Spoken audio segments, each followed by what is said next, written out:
Hello students, what are you doing? I hope all are fine and your studies are very good in pace of the NEET exam. So I introduce myself. My name is Dhananjay Maharshi. I cracked NEET this exam in this year with a very good marks and rank. So today I will tell you how to we crack NEET in remaining months. NEET 2026 roadmap by Dhananjay Maharshi. So first of all we start the video. चलो अपन start करते हैं video को, है ना। किसी को कोई भी प्रॉब्लम आए तो आप कमेंट कर सकते हो।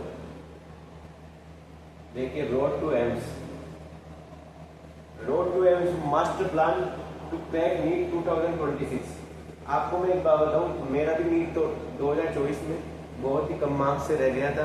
मेरे को बहुत दुख हुआ कि मेरा नहीं हो पाया, लेकिन फिर मैंने सोचा कि मैं तैयारी छोड़ देता हूँ और इसी सिलसिले में जाके मैंने अराउंड अक्टूबर नवंबर से प्रिपरेशन स्टार्ट की। बट जब आपके इरादे मजबूत होते हैं तो टाइम का कोई ज़्यादा फर्क नहीं पड़ता, इसलिए मैं कर रहा हूँ। अभी भी 9 महीने हैं। अब आप अपनी पूरी ताकत एक जगह लगाओगे तो आप जरूर कर सकते हो। आज मैं बताऊंगा कि मैं क्या क्या गलतियाँ और की है, क्योंकि मैंने अपना नीट एग्जाम 3rd ड्रॉप में क्लियर किया है। तो मेरे को बताया, मैंने जब 12th की थी, जब कोरोना में मेरे एग्जाम नहीं हुए थे, मैंने 11th 12th में कुछ भी नहीं पढ़ा था और 1st ड्रॉप में मैंने कुछ पढ़ाई हुई नहीं थी। तो मैंने जो भी किया, मैंने इतनी गलतियाँ की, उनसे आज आपको सीखना चाहिए। तो स्टार्ट करते हैं क्या क्या गलतियाँ हैं और किस किस टाइप के स्टूडेंट्स अभी क्या क्या प्रॉब्लम्स सॉल्व। सबसे पहले do and don'ts essential for crack NEET 2026। सबसे पहला क्या है, your goals should be clear. आपके गोल्स क्लियर होने चाहिए। ऐसे नहीं कि आप सोच रहे हैं कि मैं अभी नीट क्लियर करना चाहता हूँ, फिर सोच रहे हैं कि क्या मेरा नहीं होगा, फिर कोई फ्रेंड ने कह दिया कि यार इस साल तो नहीं होगा, अगले साल देखते हैं। ऐसा नहीं रहना, आपको अपने गोल्स क्लियर रखने हैं। Consistency is the key. Consistency ही की है। यानी मैं बताऊं क्या, आप चाहे कितने आप में कितना ही आप सुपर पावर, आपका माइंड बहुत तेज चलता है, आप बहुत इंटेलिजेंट है, बहुत आउट स्मार्ट है, लेकिन अगर आप कंसिस्टेंट नहीं है तो आपका सिलेक्शन नहीं होगा। नीट कंसिस्टेंटली डिमांड करता है, नीट परफेक्शन डिमांड नहीं करता। ये कोई इसमें याद भी उतना रखना पड़ेगा जितना समझना पड़ेगा। तो कंसिस्टेंटली अगर आप रेगुलर रहोगे, आपको खरगोश नहीं बनना, आपको कछुआ बनना, आपको रोज चलना है। ऐसे नहीं कि रोज अगर आपको 10 और स्टडीज कर रहे हो तो आपको 10 और करनी ही है। आपको खुद से होनेस्ट रहना है। आपको आप कहीं मैं भी मेरी भी बात थी, सब लोग सोचते हैं तो आप खुद से होनेस्ट नहीं रहते। खुद से होनेस्ट रहने का मतलब है कि टेस्ट के मार्क्स आप खुद से खुद को अपने पेरेंट्स को नहीं दिखाते, आप खुद भी उनमें इतना कॉन्फिडेंट नहीं रहते कि मैं इतने मार्क्स क्यों आए। उनकी मिस्टेक्स को रेक्टिफाई करने की आपको जरूरत रहती है। सबको आपको किसी और के नोट्स, उसकी स्ट्रेटजी यूज नहीं करनी, आपको अपना खुद से स्ट्रेटजी बनानी है। क्या लिखा हुआ है, मेरे से लास्ट डे में 1-2 फ्रेंड्स पूछे थे क्या स्ट्रेटजी बनानी है, अभी भी पूछते हैं, लेकिन मैं हमेशा उनको एक ही एडवाइस देता हूँ। मैंने इस साल मेरे को जो सफलता मिली उसका एक ही है कि मैंने खुद की स्ट्रेटजी फॉलो की। मैंने भी पहले दोस्तों से पूछा था, लेकिन जब तक आप खुद की स्ट्रेटजी नहीं बनाओगे तब तक कुछ ही नहीं होगा। दूसरों की स्ट्रेटजी से कुछ भी नहीं हो सकता। आप खुद से ऑनेस्ट रहना है, ये सबसे स्ट्रॉन्ग पॉइंट है। कंसिस्टेंसी इज द की, your goal should be clear.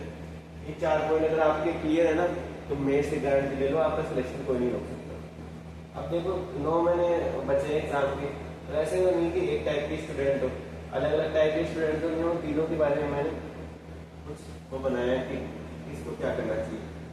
3 types of student from now when almost 9 months are left. अभी 3 तरह के स्टूडेंट्स मेरे नजरिए में, क्योंकि मैंने ये इस चीज का मेरे को बहुत एक्सपीरियंस हो गया और इस लाइन में मैं बहुत दिनों से हूँ।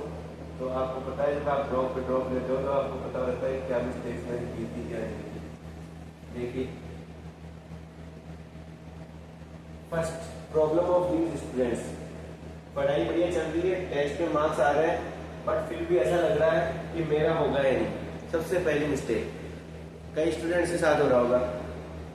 पढ़ाई अच्छी चल रही है, नीट जैसे ही हुआ है तो वो फर्स्ट टाइम कर रहे हैं, या उनकी दूसरा तीसरा ड्रॉप है, फर्स्ट ड्रॉप है, पढ़ाई अच्छी चल रही है, शुरू से पढ़ रहे हैं, बिल्कुल मोटिवेटेड हैं।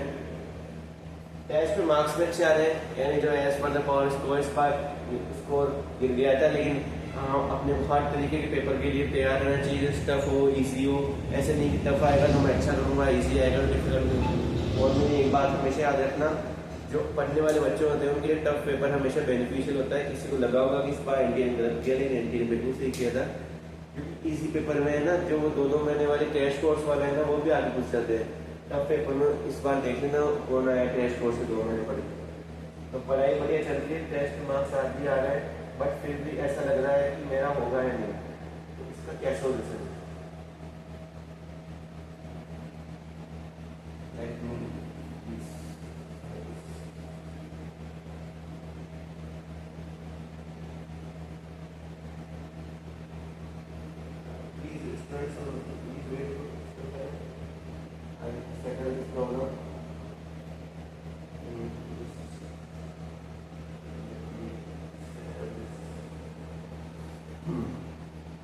अब देखो ये प्रॉब्लम क्या थी आपकी, कि पढ़ाई बढ़िया चल रही है, टेस्ट में मार्क्स आ रहे हैं, फिर भी ऐसा लग रहा है मेरा होगा ही नहीं। इसका सॉल्यूशन क्या होगा?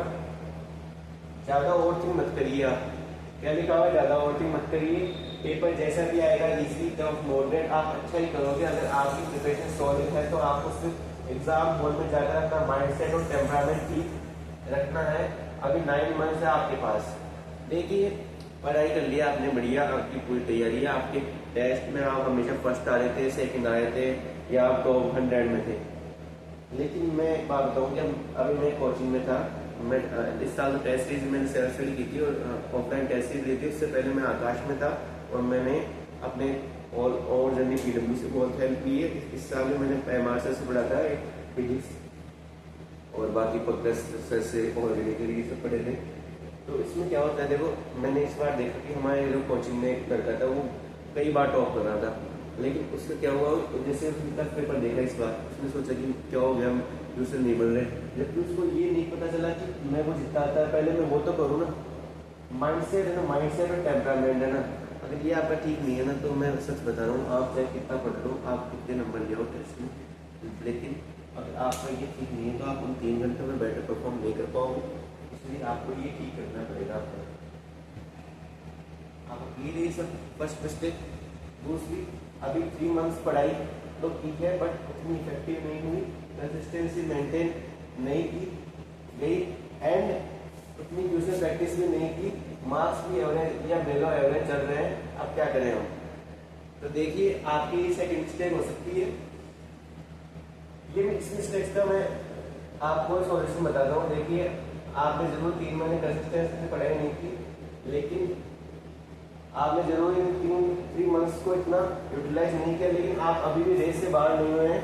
अभी ऑलमोस्ट 9 मंथ्स लेफ्ट है और 9 मंथ्स इस एग्जाम को क्रैक करने के लिए मोर देन इनफ है। आपको आपकी सारी एनर्जी को एक साथ करके अब बिल्कुल अल्टीमेट हार्ड वर्क करना है। सिलेक्शन आपका जरूर होगा। ये पॉइंट क्लियर हुआ? जैसे कई स्टूडेंट्स स्टार्टिंग में बिल्कुल जोश से स्टार्ट करते हैं, लेकिन बाद में वो डिमोटिवेट हो जाते हैं कि मेरा सिलेक्शन होगा या नहीं होगा। तो आपको डिमोटिवेट नहीं होना है। आपने जरूर 3 मंथ्स को इतना यूटिलाइज नहीं किया, लेकिन आपके अभी रेस से बाहर नहीं हुए हैं। अभी भी 9 मंथ्स है। 9 मंथ्स में कोई भी गवर्नमेंट एग्जाम क्लियर किया जा सकता है। तो आपको अभी भी आपकी सारी एनर्जी को, अब आप ऐसे नहीं सोच सकते कि मैं अभी भी वैसे ही तैयारी करूँ जैसे मैंने पास्ट 3 मंथ्स में की है। लेकिन आपको अपनी गलतियाँ सीखना पड़ेगा, क्योंकि टाइम एक बार चला गया तो वापस नहीं आएगा, और आपको ये जो बचे हुए मंथ्स हैं उनको यूटिलाइज करना पड़ेगा, तभी आपका सिलेक्शन हो पाएगा। तो ये पॉइंट मैं एक बार वापस, ये पॉइंट किसके लिए था? मेजॉरिटी ऑफ स्टूडेंट जो अभी नीट की तैयारी कर रहे हैं, फर्स्ट कैटेगरी में ओनली 20% स्टूडेंट्स होंगे। तो मैं हिसाब से सेकंड कैटेगरी में सबसे ज्यादा मेजॉरिटी ऑफ स्टूडेंट्स हैं। आप की इच्छा है, आप सेकंड से फर्स्ट में भी जा सकते हो और आप सेकंड से लास्ट में भी जा सकते हो। लास्ट मतलब आप सिलेक्शन ले भी सकते हो, सिलेक्शन से बाहर जा सकते हो। अब आपको डिसाइड करना है 9 मंथ्स में कि आप कौन सी कैटेगरी में फॉल करना चाहोगे। अब थर्ड देखिए अभी प्रिपरेशन स्टार्ट भी नहीं की, अभी टू माइंड्स में है कि मैं ड्रॉप और लूँ या नहीं, और जिनके थोड़े से मार्क्स हैं हम सोच रहे हैं कि कोई और कोर्स कर लूँ, जैसे BHMS, BMS, BVSC, BDS या फिर प्राइवेट कॉलेज से कर लूँ MBBS। इस सब पॉइंट्स मैंने खुद में लिखे हैं ताकि और पॉइंट मिस ना हो। आपकी इन तीनों पॉइंट्स में आई होप कि आपकी इन तीनों पॉइंट्स में आपकी कोई प्रॉब्लम होगी। देखिए अभी प्रिपरेशन स्टार्ट भी नहीं किया आपने, टू माइंड्स में है कि एक ड्रॉप और लूँ या नहीं, और जिनके थोड़े से भी मार्क्स है वो सोच रहे हैं कि कोई और कोर्स कर लूँ, जैसे BMS, BHMS या BDS या फिर प्राइवेट कॉलेज जिनके पास मनी हो प्राइवेट कॉलेज में जरूर कर सकते हो, या अपलोड कर लो MBBS अपलोड का मैंने ऑप्शन निकाला है इसमें। तो देखिए मैं एक बार बताऊँ कि इस चीज़ पे मैं खुद इस चीज़ से लास्ट से गुजरा हूँ। मैं भी इस टाइम तक किसी चीज़ में था, टू माइंड्स में था कि मैं एक ड्रॉप लूँ और ना लूँ, क्या सिलेक्शन हो जाएगा। लेकिन आपको अब और सोचने की जरूरत नहीं है, आपका जो भी है आपको ड्रॉप लेना है नहीं लेना। अगर ड्रॉप लेना है तो आप टाइम वेस्ट मत कीजिए, क्योंकि जितना टाइम वेस्ट करेंगे उतना आपके लिए बाद में मुश्किल होगी। ऐसा नहीं कर रहा हूँ कि आप बाद में क्लियर नहीं कर पाएंगे, अगर आपकी अच्छी तैयारी तो आपकी 6 मंथ्स भी आपके लिए इनफ रहेंगे। लेकिन फिर भी अगर आपको अच्छी रैंक अच्छी कॉलेज चाहिए तो आपको अभी से आपको एक डिसीजन लेना पड़ेगा, चाहे वो कोई भी हो। आपको ड्रॉप लेना है वो भी अच्छा है, अगर आप इनमें कोई और कोर्स करना चाहते हो, या अगर पैसे आप प्राइवेट MBBS करना चाहते हो या अपलोड MBBS जाना चाहते हो, तो आप जो भी डिसीजन है वो आप ले सकते हैं।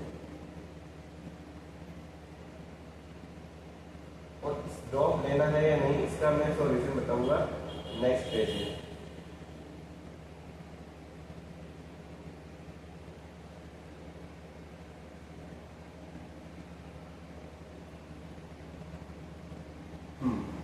अगर आपका फर्स्ट ड्रॉप है तो आपने अब तक ले लिया होगा, इसका कोई मैं डिस्कस नहीं करूँगा, ये मैंने तो पहले डाली थी कि लिए समझा लो।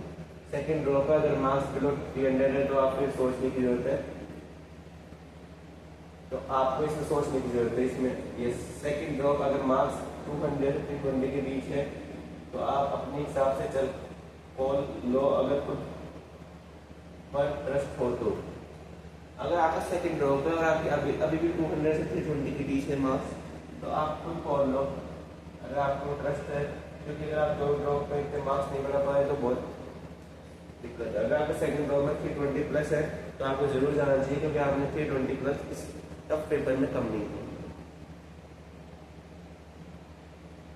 आपका थर्ड ड्रॉप है, अगर आपके मार्क्स अभी भी 300 के नीचे हैं तो फिर सोचिए। अगर थर्ड ड्रॉप भी था फिर भी आपके 300 से कम आए मार्क्स, तो फिर मेरे हिसाब से नो रहना चाहिए। और अगर आपके पास विल है कि आप करना ही है तो आप ले भी सकते हैं, लेकिन अगर आप मेरा जाना चाहेंगे तो मेरा नो रहेगा। थर्ड ड्रॉप 320 से 400 के बीच ये आपका डिसीजन है, इसमें आपकी डिटर्मिनेशन पर डिपेंड करता है। 300 से 320 से 400 not a bad score in this tough paper, but ये आपका डिटर्मिनेशन और आपकी विल पर डिपेंड करता है कि आपका पेपर किसी यानी आपके ट्रॉमा की वजह से खराब हुआ है या आपने प्रिपरेशन ही 3 इयर्स में ऐसी की है, तो उस पर डिपेंड करता है ये मॉडल।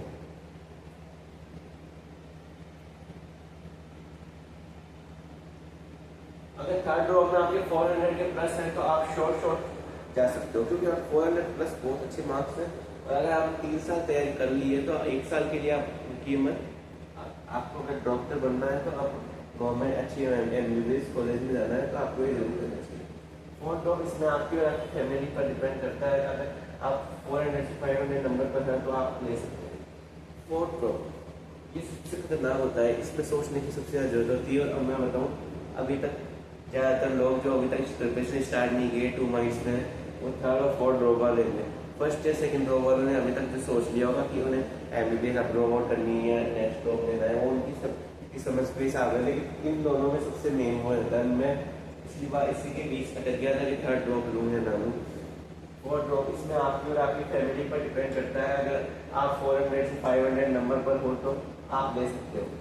लेकिन फोर्थ ड्रॉप में क्या है, ये 400 450 प्लस आपके थोड़े से नंबर से रह लो, और फिर आपको करना है कि मैं 3 साल पढ़ लिया, 1 साल के लिए मैं पीछे तो नहीं हट सकता, तो आप कर सकते हो। तो वैसे कोई वो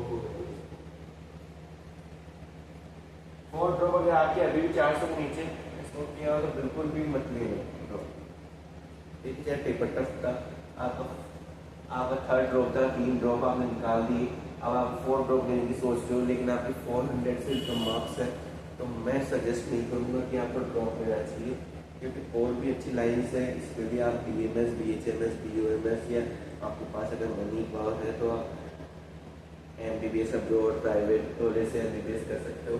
तो आपको मैं इसके लिए ज़्यादा मदद करूँगा। अगर 5th 6th और इससे भी ऊपर ड्रॉप लेने में कोई भी समझदार नहीं है, आप लाइफ में कुछ और भी अच्छा कर सकते हो, बाकी आपकी विल पर डिपेंड करता है। अगर आपको इसके अलावा कुछ करना आप लेडी नहीं है तो ले सकते हो, क्योंकि 5th और 6th ड्रॉप से बहुत अलग केस होता है। इसमें देखिए आप इतना, अगर आप 4 अटैम्प्ट दे सकते हो, एक 12 के साथ दे दिया, 5 अटैम्प्ट निकाल दिया, तो फिर भी आप सोचते हो, तो देखिए ये टोटली मेरे हिसाब से ना इसमें समझता ही नहीं है। अगर आप 5th 6th ड्रॉप करिए, फिर भी कई स्टूडेंट्स ये होता है कि मैं बोलते हैं उनकी जिद होती है, तो उनका कुछ कहने के लिए जनरल बात है कि आपको मैं देना है। ये बीच में टॉपिक आया था तो इसलिए मैंने क्लियर कर दिया। वैसे ये वीडियो थोड़े दिन पहले बनाना चाहिए, कितने ट्यूशन सब्जेक्ट वाइज होने चाहिए डेली बेसिस पर, ये भी सब स्टूडेंट्स का ट्यूशन रहता है, जो टॉपर से पूछते रहते हैं या जो इनका एक मार्क्स सिलेक्शन हो गया आप उनसे पूछते रहते हैं। तो मेरे हिसाब से जिस तरह का पेपर है, मेरे हिसाब से इसमें प्रैक्टिस ही मायने रखती है, आपकी स्पीड होनी चाहिए। पेपर को 1 राउंड में कभी भी सॉल्व मत करना। मैं एक और वीडियो डालूंगा पेपर सॉल्विंग स्ट्रेटजी, उसके बारे में एक और वीडियो आएगी, उसका वेट करना। अभी मैं इसके बारे में बता देता हूँ कि आपको फिजिक्स में 80+ क्वेश्चन करने चाहिए। ऐसे नहीं कि कई बार 70 हो जाए, यानी वीक में एक बार ना भी हो तो कोई दिक्कत नहीं है, लेकिन आपको टारगेट करना चाहिए फिजिक्स में 80+ क्वेश्चन आप डेली हो, केमिस्ट्री में 70+ क्वेश्चन, बायोलॉजी में सब पूछते कितने क्वेश्चन करना है, क्या करना है। सबसे पहले रीड मल्टीपल डायमेंशन, अगर ये नहीं है आप ट्यूशन बायो में है ना, स्टार्टिंग में आपको थ्योरी पे ज़्यादा फोकस करना है। बायो क्या है, आप अभी एक चैप्टर के मैंने एक्सपेरिमेंट किया है, आप 1000 क्वेश्चन कर लोगे थ्योरी पढ़ के, लेकिन अगर आप उसको बिना पढ़े 5 महीने निकाल दोगे तो आपको वापस वही मेहनत करनी पड़ेगी। बायो में क्वेश्चन का इतना रोल नहीं होता है, बायो में थ्योरी का ज़्यादा रोल होता है। फिर भी जो कॉन्सेप्ट ज़्यादा चैप्टर उनमें क्वेश्चन पे आप फोकस कर सकते हो। मल्टीपल टाइम एनसीईआरटी पढ़ो, then if you have spare of time then you firstly go on PY2, then on NCERT based tuition just like NCERT maps of Akash and NCERT boosters, MTG NCERT, whatever the book, आपको NCERT based book करनी है। उसके बाद और tuitions का आप मेरे हिसाब से जैसे अभी नवंबर तक आप फिजिक्स के ट्यूशन पे ज़्यादा फोकस कीजिए, नवंबर दिसंबर तक। फिर आप 3 मंथ्स के स्लॉट में केमिस्ट्री ट्यूशन पे ज़्यादा फोकस कीजिए, और आखिरी के मंथ्स यानी आखिरी के मंथ्स होते हैं 2 to 3 मंथ्स, उनमें आप बायोलॉजी के क्वेश्चन पे ज़्यादा फोकस कीजिए।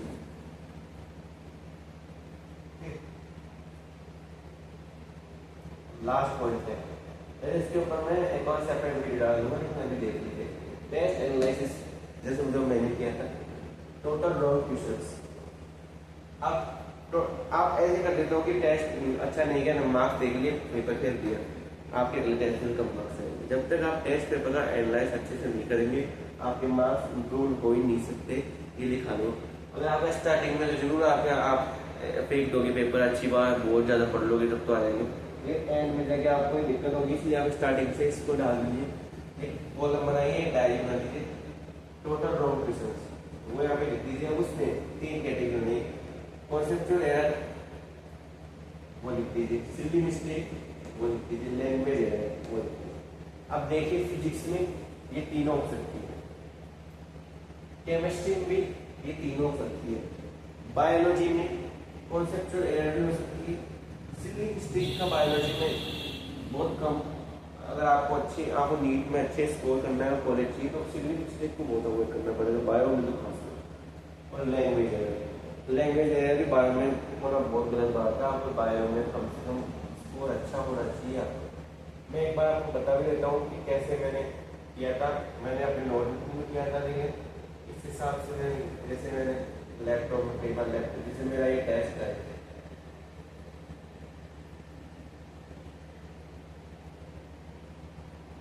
ये फुल सिलेबस टेस्ट है। इसमें क्या होगा देखो, मिस्टेक्स की। मैंने मिस्टेक्स लिख ली, देख ली। अब मैं कभी या इस चैप्टर का या कोई टेस्ट देने जा रहा हूँ तो मैं पहले मिस्टेक्स को देखूंगा कि मैंने क्या मिस्टेक्स की थी, फिर उनको रेक्टिफाई करने की कोशिश करूंगा। तो ये मिस्टेक्स दिखा जब तो पता चला ना कि मैंने क्या मिस्टेक्स की थी। अगर आप पेपर को आते फिर तो कैसे पता चलेगा? जैसे एम स्टैंडर्ड टेस्ट चलता है, उसका पार्ट लेवल टेस्ट पड़ता है, जैसे इसमें तो इशू है नहीं। AATS ओपन आकाश का टेस्ट होता है, AATS ऑल इंडिया टेस्ट। इसमें जैसे मैंने केमिस्ट्री में मिस्टेक्स की, इंग्लिश में। आप ऐसा देखिए, आप कॉपी आपके पास कॉपी है, कॉपी में आप उसको चिपका लीजिए और उसको क्वेश्चन को लिख लीजिए, उसका सॉल्यूशन लिख लीजिए। कई बार ऐसा आपके वही प्रश्न आते हैं, फिर बहुत डिसअपॉइंटमेंट होता है। तो आप क्लियर हो गया रोड टू एम्स।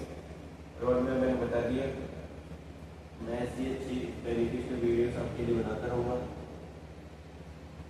वीडियो अच्छी लगे तो आप इसको जरूर लाइक कीजिएगा। अपने फ्रेंड्स के साथ जो जिनके लिए हेल्पफुल हो सकती है उनको जरूर सेंड कीजिएगा और चैनल को सब्सक्राइब कीजिएगा। क्योंकि देखिए, मेरे को इस जर्नी में बहुत कठिनाइयाँ आई और मैं भी एक एवरेज स्टूडेंट था। मैं पता है आप जितने भी वीडियो देख रहे हो, मुझे आता है एवरेज स्टूडेंट है, लेकिन आज कभी भी जो भी यूट्यूबर होते हैं जो 2-2, 3-3 महीने में क्लियर रहते हैं उनकी, मैं कभी ऐसा नहीं बोलूँगा कि 2 महीने में क्लियर हो जाती है, 3 महीने में क्लियर होती है। नहीं, पूरी तरीके से क्लियर होती है। मेरे खुद को 2-3 साल लगे और इस तरह जाके मैंने अच्छे मार्क्स और अच्छी रैंक से किया है। मेरे को अभी राउंड 1 में कॉलेज मैंने जो चॉइसेस भरी थी उनमें मिली नहीं, लेकिन राउंड 2 में कॉलेज मिल जाएगी। तब आपको और अपडेट बता दूँगा कि कौन से कॉलेज मिली है। मैं वीडियो को ख़त्म करता हूँ। Thank you. फिर से आपको अच्छी लगी वीडियो तो लाइक कीजिएगा, शेयर कीजिएगा, सब्सक्राइब कीजिएगा और बेल आइकन के बटन को प्रेस कर